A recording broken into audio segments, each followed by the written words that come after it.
সহিহ হাদিস থেকে আপনাদেরকে জানাই দিচ্ছি। আল্লাহর নবী সাল্লাল্লাহু আলাইহি ওয়াসাল্লাম বলেন, ইন্না আউওয়ালা মা খালাকাল্লাহুল কলম। আল্লাহ তাআলা সর্বপ্রথম সৃষ্টি হলো কলম। সুবহানাল্লাহ বলেন।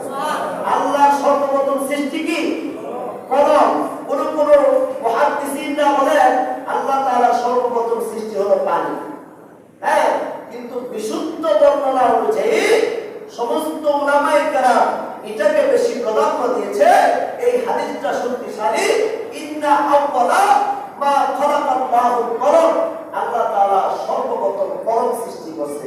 কলম সৃষ্টি করে কলমকে আল্লাহ বলছে উক্তুব, এই কলম তুমি লেখা শুরু করো। কলম কয় রাজা তুমি কি লিখবো?